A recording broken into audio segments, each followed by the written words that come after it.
Hello everyone, this is Ritu and welcome to study more knowledge. तो आज से हम शुरुआत कर रहे हैं एक नए सेशन की। और ये क्लासेस हमारी होंगी हिंदी व्याकरण के लिए। तो हिंदी व्याकरण हम बेसिक से एडवांस तक करेंगे। आपका कोई भी एग्ज़ाम हो, चाहे वनडे एग्ज़ाम्स हों आपके कोई भी, और या फिर आपके टीचिंग एग्ज़ाम्स हों जैसे कि टीजीटी पीजीटी या फिर टेट एग्ज़ाम्स, तो कोई भी एग्ज़ाम हो आपके जिसमें भी हिंदी पूछा जाता है या फिर हिंदी व्याकरण पूछा जाता है या सामान्य हिंदी पूछा जाता है, तो सभी के लिए ये सीरीज़ हेल्पफुल रहेगी। और इसमें हम बारीकियों को भी समझेंगे जिसमें कि आपको हमेशा डाउट रहता है, तो सारी चीज़ें इसमें कवर करते चलेंगे।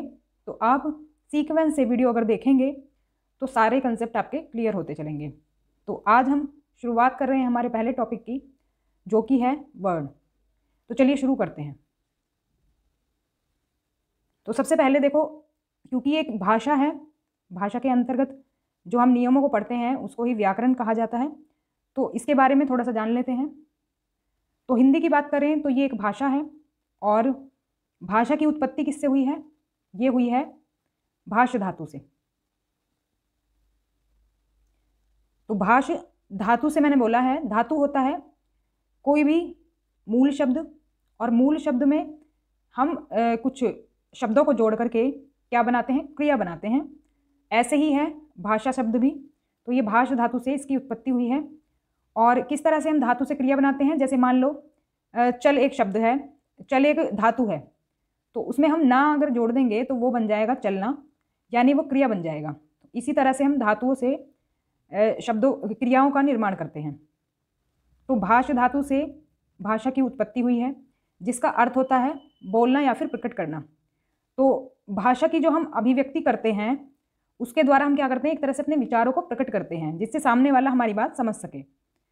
अब जो बोल नहीं सकता है वो संकेतों के माध्यम से अपनी बात दूसरे तक पहुंचाता है, लेकिन भाषा का मतलब यही होता है कि अपने विचार प्रकट करना या फिर बोलना। तो इसके बाद देख लेते हैं भाषा का व्यवस्थित क्रम। भाषा का जो है व्यवस्थित क्रम क्या है, किस तरह से इसका क्रम चलता है? तो सबसे पहले देखो, भाषा का जो मूल है, जो जड़ है, वो है ध्वनि या फिर वर्ण। ध्वनि या फिर वर्ण से शुरुआत होती है। तो देखो, ध्वनि तो हो जाती है इसका मौखिक रूप, जो कि हम सिर्फ सुन सकते हैं, और वर्ण होता है इसका लिखित रूप भाषा का। इसके बाद वर्ण से बनते हैं शब्द, और शब्द से बनते हैं हमारे वाक्य। वाक्य के बाद वैसे तो पैराग्राफ्स भी बनते हैं, लेकिन जो हम भाषा की बात कर रहे हैं, भाषा में जो एक क्रम जो चलता है वो वाक्य के बाद फिर भाषा ये बनाते हैं। काफ़ी सारे वाक्य मिलकर बनती है कोई भी एक भाषा। तो जो भी भाषा हम बोलते हैं उसके अपने अपने वाक्य होते हैं। अब जैसे हिंदी में भी आपने देखे हैं, तो उनका भी एक व्यवस्थित क्रम होता है वाक्यों का भी। तो वाक्य होने चाहिए सार्थक, और शब्द भी सार्थक होने चाहिए, तभी हम उसे भाषा कह सकते हैं। तो चलिए आगे बढ़ते हैं। तो अब अगर वर्ण की बात करें तो भाषा की वह छोटी से छोटी इकाई जिसके और टुकड़े ना किए जा सके। मतलब इसके बारे में तो आपने पहले भी पढ़ा होगा कि भाषा की सबसे छोटी इकाई जो है वो वर्ण कहलाती है, जिसके खंड ना किए जा सके या फिर जिसके टुकड़े ना किए जा सके। लेकिन एक नई चीज़ जो कि आपको अब पता चलेगी वो ये है कि ये जो वर्ण होता है ये होता है किसी भाषा का लिखित रूप। तो भाषा की वो सबसे छोटी से छोटी इकाई जिसके टुकड़े ना किए जा सकें, उसका लिखित रूप वर्ण कहलाता है। वहीं बात आती है ध्वनि की। आपने बहुत जगह पर सुना होगा ध्वनि शब्द के बारे में। तो ध्वनि की अगर बात करें तो इसकी परिभाषा तो वही रहेगी कि भाषा की वो छोटी से छोटी इकाई जिसके टुकड़े ना किए जा सकें। लेकिन इसमें एक डिफरेंस है। क्या है, क्या अंतर है इसमें? कि उसका मौखिक रूप, इसको हम सुन सकते हैं या फिर बोल सकते हैं। जो ध्वनि ध्वनि होती है, इसको इसका लिखित रूप नहीं होता, इसका मौखिक रूप, जो कि भाषा का मौखिक रूप होता है, उसको हम कहते हैं ध्वनि। सॉरी, यहाँ पर मिसप्रिंट हो गया है, तो ध्वनि आना था यहाँ पर। तो ध्वनि क्या है? मौखिक रूप है। और वर्ण क्या है? लिखित रूप है। तो आगे बढ़ते हैं। अब बात करेंगे अक्षर की। देखो, अक्षर और वर्ण में होता है डिफरेंस, क्योंकि हमें देखने में तो लगता है कि हम वर्ण को ही अक्षर भी बोलते हैं, लेकिन दोनों में डिफरेंस होता है, अंतर होता है। और क्या अंतर होता है वो देख लेते हैं। अक्षर को अगर हम तोड़ करके लिखें तो ये हमारा बन जाएगा अ जमा अक्षर। तो इसका अर्थ होता है जिसका क्षरण ना हो सके, उसको हम कहते हैं अक्षर। अब देखो, अगर हम क को लिखें, जैसे ये क है, तो ये जो क हमने लिखा है ये पूरा क है, तो ये कहलाता है हमारा अक्षर। मैंने यहाँ पर भी लिखा हुआ है। तो ये हमारा पूरा कहलाता है अक्षर। और आपने देखा होगा कि जो वर्णमाला है इसमें इस तरह के जो अक्षर होते हैं तो इनको हम इस तरह से लिख सकते हैं, क जमा अ। अगर हम इसको तोड़ करके लिखें तो ये बनता है हमारा इस तरह से, ये नीचे हलंत लगा हुआ है। तो क जो है ये व्यंजन है और ये अ जो है ये है स्वर। तो व्यंजन और स्वर मिलकर के एक अक्षर का निर्माण करते हैं। ये हमारा बन गया क। तो क जो है ये पूरा का क जो हमारा है वो कहलाएगा अक्षर, और ये जो हमने हलंत के बाद का लिखा है ये हमारा हो जाएगा वर्ण। तो अक्षर और वर्ण में ये डिफरेंस है कि क के नीचे जो हलंत लगा है जो शुद्ध व्यंजन है, शुद्ध व्यंजन जो है हमारा वो वर्ण कहलाता है। लेकिन अगर हम उसमें स्वर मिला दें और ये पूरा क लिख दें तो ये बन जाता है हमारा अक्षर। इसको और थोड़ा सा डिटेल में देख लेते हैं। तो देखो वर्ण की अगर बात करें तो ये एक ध्वनि का सूचक है, जैसे कि क ख ग। तो मतलब एक ही ध्वनि होगी वर्ण में, तो लेकिन अक्षर में एक से ज़्यादा ध्वनियाँ होंगी। तो एक से ज़्यादा ध्वनियाँ होंगी तो वो होगा हमारा अक्षर। तो आप यहाँ पर देख रहे हैं क जमा अ, तो दो ध्वनियाँ हैं इसमें, तो ये हुआ हमारा अक्षर। लेकिन वर्ण जो है वो सिर्फ हमारा क है, मतलब एक ध्वनि है। तो आई होप कि ये चीज़ें समझ में आ गई होंगी आपको। तो वर्ण जो है अक्षर तभी बन सकता है जब उसमें स्वर जुड़े। अगर स्वर जुड़ गया है तो वो बन गया हमारा अक्षर, और अगर स्वर नहीं जुड़ा हुआ है तो वो रहता है हमारा वर्ण। तो ये चीज़ क्लियर हो गई होगी। तो अगर आपसे इससे रिलेटेड क्वेश्चंस पूछ लिए जाएं तो आप इसका इजीली अब आंसर कर पाएंगे। तो वर्ण और अक्षर में अंतर होता है, इस बात को समझें। अब देखो कुछ क्वेश्चंस की बात कर लेते हैं, इनसे रिलेटेड कौन कौन से क्वेश्चंस पूछे जाते हैं। देखो एक तो ये पूछा जाता है कि भाषा की लघुत्तम इकाई कौन सी है, मतलब छोटी से छोटी हम कह सकते हैं। तो ये इसमें दोनों ही आंसर आपके सही होंगे, जो भी दिया हो ऑप्शन में, ध्वनि या फिर वर्ण जो भी दिया होगा दोनों में से कोई भी आप टिक कर सकते हैं। फिर अगर आपसे पूछा जाए कि लिखित रूप में भाषा की सबसे छोटी इकाई कौन सी है, तो इसका उत्तर होगा वर्ण। वर्ण जो है वो लिखित रूप है। तो वर्ण हम कुछ इस तरह से लिखते हैं, नीचे हलंत लगा करके। कोई भी वर्ण हम लिखेंगे वो इस तरह से ही लिखेंगे, तो ये हमारा कहलाता है वर्ण। अगर इसके नीचे हलंत नहीं लगा होगा तो ये हो जाएगा हमारा अक्षर। मौखिक रूप से भाषा की सबसे छोटी इकाई पूछी जाए, मौखिक रूप से भाषा की सबसे छोटी इकाई होती है ध्वनि। अब अगर बात की जाए कि उच्चारण की दृष्टि से भाषा की लघुत्तम इकाई, तो ये होगी हमारी ध्वनि, क्योंकि ये बोला जा रहा है और ध्वनि निकल रही है। तो ध्वनि जो है वो हमारी उच्चारण की दृष्टि से भाषा की सबसे छोटी से छोटी इकाई हो जाएगी। अब अगर पूछा जाए भाषा की सबसे छोटी सार्थक इकाई, सार्थक शब्द अगर यहाँ पर आ गया है तो इसका बदल गया है अर्थ। तो सार्थक मतलब जिसका कोई अर्थ निकलता हो, ऐसी भाषा की सबसे छोटी इकाई, तो वो हमारा हो जाएगा शब्द। शब्द कैसे, मान लो हमने लिखा क, तो इसका कोई अर्थ निकल रहा है क्या? तो इसका कोई अर्थ नहीं निकल रहा है, मतलब ये सबसे छोटी इकाई हमारी वर्ण थी। वर्ण के बाद क्या आता है? शब्द आता है। तो अब हम इसका शब्द बना देंगे, कोई भी शब्द बना देंगे हम इसका। कलम, अब हमने लिख दिया कलम। तो कलम का अर्थ होता है वो जो लिखने के काम आती है।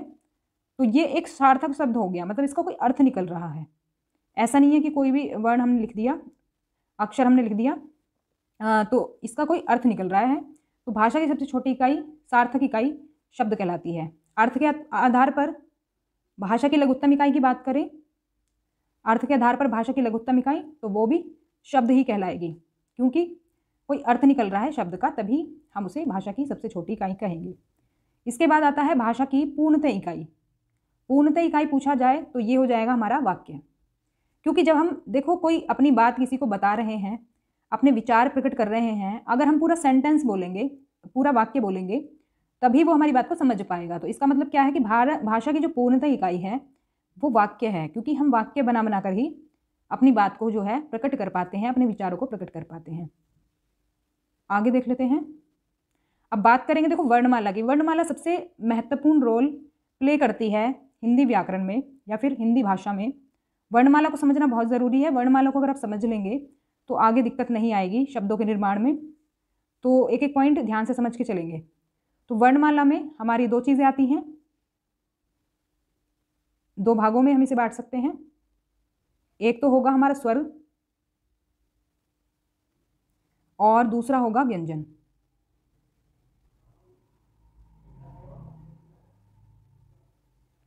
देखो अगर मूल रूप से पूछा जाए, मूल रूप से पूछा जाए तो स्वरों की संख्या कितनी है? स्वरों की संख्या है 11, अगर सिर्फ मूल रूप में पूछा जाए। और अगर व्यंजन मूल रूप में पूछे जाएं तो व्यंजनों की संख्या होगी 33। और देखो इनकी संख्या भी आपको ध्यान रखनी है, क्योंकि मैंने देखा है बहुत जगह इंटरनेट पर भी गलत चीज़ें दी हुई हैं। तो जो सही जो संख्या है वो यही है कि स्वर तो होते हैं 11 और व्यंजन होते हैं 33। मूल रूप ये मैं बात कर रही हूँ, इनके अलावा और भी चीज़ें होती हैं, वो अभी हम देखेंगे। अगर आप इसे वर्णमाला से कंपेयर करने लगें कि वर्णमाला में तो 52 जो है अक्षर होते हैं, इसलिए ये मूल रूप है सिर्फ। अभी आगे देखेंगे। तो देखो वर्णमाला कहते किसे हैं? वर्णों का जो एक व्यवस्थित क्रम होता है, व्यवस्थित जो समूह होता है, वर्णों के समूह को हम कहते हैं वर्णमाला। तो अब देखो इसमें से भी प्रश्न कई सारे तरह के आते हैं। जैसे हिंदी वर्णमाला में कुल वर्ण कितने हैं? तो हिंदी वर्णमाला में कुल वर्ण है हमारे 52। तो 52 वर्ण है हमारे वर्णमाला में, और इन 52 वर्णों में 11 तो हमारे होते हैं स्वर, 33 होते हैं हमारे व्यंजन, 33 व्यंजन हैं, जो मैंने अभी मूल रूप बताया था आपको। मूल रूप में स्वर व्यंजन 44 हैं टोटल। इसके बाद संयुक्त व्यंजन होते हैं हमारे 4 संयुक्त व्यंजन हैं। 2 हमारे, एक तो इसमें अनुस्वार आता है अंग, और एक आता है एक विसर्ग आता है। फिर 2 द्विगुण या फिर उच्चिप्त व्यंजन है, ड़ और ढ। तो ये जो है हमारे द्विगुण या फिर उच्चिप्त व्यंजन कहलाते हैं। मूलतः वर्णों की बात करें तो मूल रूप में वर्ण कितने हैं? ये है हमारे 44, जो कि मैंने बात करी थी स्वर और व्यंजन के रूप में है ये। तो 44 मूल वर्ण हैं। अब देखो संयुक्त व्यंजन को थोड़ा सा डिटेल में और देख लेते हैं। संयुक्त व्यंजन का कभी कभी आपसे ये पूछ लिया जाता है ये किन वर्णों से मिलकर के बने हैं। तो अगर हम बात करें क्ष की, तो ये मिलकर बना है हमारा क और श से। तो ये ध्यान रखना इनका कॉम्बिनेशन जो अक्षरों का है। और ये व्यंजन और व्यंजन मिलकर बने हैं, इनमें स्वरों का मेल नहीं है, ये दोनों व्यंजन का मेल है, इसलिए इनको संयुक्त व्यंजन कहा जाता है। तो ध्यान रखना है ये पॉइंट भी। फिर आता है हमारा त्र मिलकर बना है त और र से। फिर आता है हमारा ज्ञ मिलकर बना है ज और य से। तो ये हो जाता है ज्ञ। वैसे तो इसका उच्चारण होना चाहिए ज्य, लेकिन इसका उच्चारण ज्ञ की तरह ही होता आया है। शुद्ध उच्चारण वैसे इसका ज्य होता है, लेकिन ज्ञ उच्चारित करते आए हैं तो इसलिए यही चल गया है। इसके बाद आता है श्र। श्र का जो कॉम्बिनेशन है वो है श और र। तो इनसे बने हुए शब्द भी आगे दिए हुए हैं, अक्ष, मित्र, ज्ञान, श्रम। तो इस तरह से इनसे शब्द बनते हैं। तो कॉम्बिनेशन इनका ध्यान रखना है। मिश्रण कौन कौन से व्यंजनों का मिश्रण है, और इसमें स्वर का मेल नहीं होता है, इसमें दोनों व्यंजन को मिलकर बने हैं, तो इसलिए इनको संयुक्त कहा जाता है, संयुक्त व्यंजन। अब देखो एक व्यंजन जो है हमारा ये आ जाता है, तो ये जो अक्षर है हमारा ये कहा जाता है द्य। द्य विद्यालय में आपने देखा होगा, द्योतक में आपने देखा होगा। तो विद्यालय लिखा जाता है कुछ इस तरह से।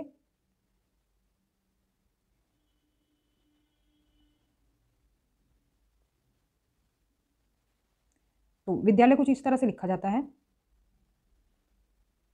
और बोला जाता है ये विद्यालय। तो अब देखो कुछ लोग कह सकते हैं कि ये भी संयुक्त व्यंजन है, ये भी तो 2 व्यंजनों से मिलकर बना है, द और य से, द और य। तो इसको हम संयुक्त व्यंजन में क्यों नहीं रखते हैं? तो इसको संयुक्त व्यंजन में रखने का एक रीज़न है कि विद्यालय को हम इस तरह से भी लिख सकते हैं और विद्यालय को हम इस तरह से भी लिख सकते हैं। जैसे मतलब द और या को हम अलग करके भी लिख सकते हैं इस तरह से। तो इसीलिए हम इसको व्यंजन की कैटेगरी, संयुक्त व्यंजन की कैटेगरी में नहीं रखते हैं। लेकिन अगर हम इन संयुक्त व्यंजनों की बात करें तो इनको हम टुकड़े करके इस तरह से नहीं लिख सकते, मतलब अलग अलग नहीं लिख सकते हैं। जैसे हम श्रम को अगर लिखें श र म, तो हम श्रम को इस तरह से नहीं लिख सकते हैं, तो ये असंगत होगा अगर हम इस तरह से लिखेंगे। लेकिन विद्यालय को लिख सकते हैं, तो इसीलिए ये हमारा संयुक्त व्यंजन की कैटेगरी में नहीं आता, क्योंकि जो संयुक्त व्यंजन है ये एक साथ ही लिखे जाते हैं, संयुक्त ही लिखे जाते हैं, इसलिए ये संयुक्त व्यंजन कहलाते हैं। तो कुछ चीज़ें और इसमें देख लेते हैं। तो ये देखो मैंने वर्णमाला थोड़ा सा व्यवस्थित रूप में दिखा दी है, किस तरह से इसमें वर्ण आते हैं। तो इसको देख लेते हैं। बाकी इसके बाद जो स्वर और व्यंजन के बारे में हम डिटेल में नेक्स्ट क्लास में पढ़ेंगे। इसमें अभी हम मोटा मोटा देख लेते हैं कौन कौन से हमारे स्वर हैं, कौन से व्यंजन हैं, और इसके अलावा और कौन कौन से इसमें वर्ण शामिल हैं। तो सबसे पहले देखो स्वर देख लेते हैं। स्वर जो हैं हमारे 11 हैं और इनका उच्चारण भी आपको आना चाहिए। ऐसा नहीं है कि बस देख लिया। तो अ, आ, ई, जो हमारा बड़ा होता है अक्षर, जैसे छोटा ई है ये और ये बड़ा ई है, तो ये इसको थोड़ा खींच के बोलते हैं, और जो छोटा है उसको थोड़ा एकदम से बोल देते हैं, ई। इस तरह से अंतर होता है इनके उच्चारण में। फिर आता है उ, फिर आता है ऊ, फिर री, फिर ए, फिर ओ, और अंग, अह। इस तरह से इनका उच्चारण करते हैं। फिर हमारा आता है व्यंजन। तो व्यंजन में हमारे ये सभी व्यंजन आते हैं 33। तो इनका वर्ग भी होता है, बाकी हम डिटेल में पढ़ेंगे अभी आगे इनको। तो अभी हम बेसिक जो जानकारी है वो ले रहे हैं, जैसे क, ख, ग, घ, अंगा। तो कुछ लोग इनका उच्चारण कर नहीं पाते हैं सही से, तो ये ध्यान रखना। जो 5वां जो वर्ण होता है इसका उच्चारण बहुत लोग नहीं कर पाते हैं, तो ध्यान रखना किस तरह से उच्चारण करते हैं। च, छ, ज, झ, इया, इसको बोलते हैं इया। फिर आता है ट, ठ, ड, ढ, अण। इसको ना नहीं बोलते, जैसे दूसरा हमारा ना होता है ना, ये वाला ना होता है, इसकी तरह इसका उच्चारण नहीं करते। इसको हम बोलते हैं एकदम से, जैसे कि अड़ा, अड़ा। इसमें जीभ थोड़ा सा हमारी पलटती है। इसके बाद आता है त, थ, द, ध, न। इस ना को तो हम सिंपल न ऐसे बोल देंगे, लेकिन इसको हम बोलते हैं अण, अण।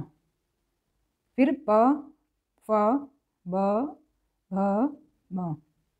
फिर आता है य, र, ल, व।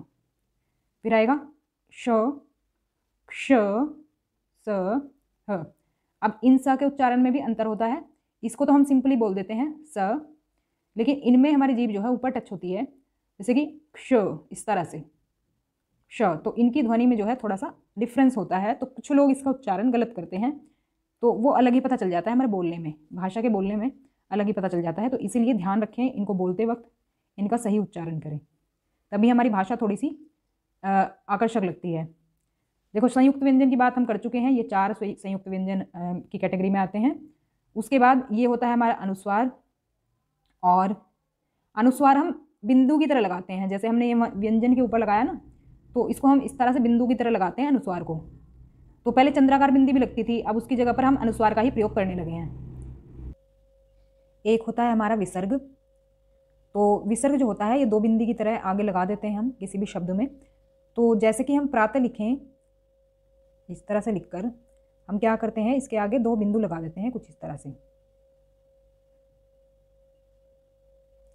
आगे 2 बिंदु लगा देते हैं कुछ इस तरह से। तो ये बन गया हमारा प्रातः। तो इसको हम प्रात ना बोल करके प्रातः बोलते हैं। तो इसका मतलब क्या है कि विसर्ग का जो उच्चारण होता है वो कुछ ह की तरह किया जाता है, तो प्रातः हम इसको बोलते हैं। फिर आते हैं हमारे द्विगुण व्यंजन, या फिर उच्छिप्त व्यंजन भी इनको कहा जाता है। तो देखो ये जो 2 व्यंजन हैं हमारे, ये आपको सिमिलर लग रहे होंगे, इनके जैसे बिल्कुल लग रहे होंगे, लेकिन दोनों में अंतर है। इसमें यहाँ पर नीचे बिंदु लगी हुई है, और इनके उच्चारण में भी थोड़ा सा अंतर होता है। जैसे इनको अगर आप बोलें, जो ये ऊपर वाले जो व्यंजन हैं ड, ढ, इनको आप इस तरह से बोलते हैं, लेकिन जो द्विगुण व्यंजन हैं इनको आप बोलते हैं कुछ इस तरह से ड़, ढ़। इसमें जीभ थोड़ा पलटती है पीछे की तरफ, जो हमारे द्विगुण व्यंजन होते हैं। अगर मैं शब्द की बात करूं, एग्जाम्पल के तौर पर लूँ मैं, तो देखो एक तो होता है आपका लड़का, लड़का, कुछ ड़ जो है इसमें कुछ अलग तरह से बोला जाता है, तो इसमें बिंदी लगती है नीचे ड़ में, और ढ जो है ढ भी कुछ इस तरह से बोला जाता है। तो दोनों की ध्वनि में थोड़ा सा अंतर आपको देखने को मिलेगा, तो इनको हम कहते हैं द्विगुण व्यंजन। तो अगर आप काउंट करके देखें तो ये टोटल हमारे बनते हैं 52 व्यंजन। तो कहीं कहीं गलत दिए होते हैं, तो सही जो वर्गीकरण है व्यंजनों का, वर्णमाला का, वो यही है, 52 होते हैं, और उसमें कुछ इस तरह से इनका डिवीज़न हुआ रहता है, इस तरह से इनको बांट के रखते हैं। तो आगे आने वाले वीडियो में हम बात करेंगे स्वरों के बारे में डिटेल से, और स्वरों का वर्गीकरण भी देखेंगे। तो ये क्लास हमारी यहीं तक थी। वीडियो अगर पसंद आई हो तो लाइक करें, शेयर करें, और सब्सक्राइब कर लें चैनल को ये सीरीज़ पूरी देखने के लिए। और थैंक्स फॉर वॉचिंग। आप अगर इस जो टॉपिक की है पूरी तरह से प्रैक्टिस करना चाहते हैं, तो पूरा एक तो टॉपिक को पूरा कवर करें, दूसरा इसके बाद मैं प्रैक्टिस क्वेश्चंस भी कराऊंगी, वो क्लास भी ज़रूर अटेंड करें। तो फिर आपका जो वर्णमाला से कोई भी जो क्वेश्चन है वो गलत नहीं होगा। और इसी तरह से अगर आप सारी क्लासेस को फॉलो करेंगे तो हिंदी व्याकरण में एक अच्छी पकड़ आपकी बन जाएगी। तो अगर आपको वीडियो पसंद आई हो तो कमेंट बॉक्स में ज़रूर बताएं किस तरह से, और अगर आप कोई सुझाव देना चाहते हैं तो वो भी दें। तो मिलते हैं हमारी नेक्स्ट क्लास में। Thank you so much.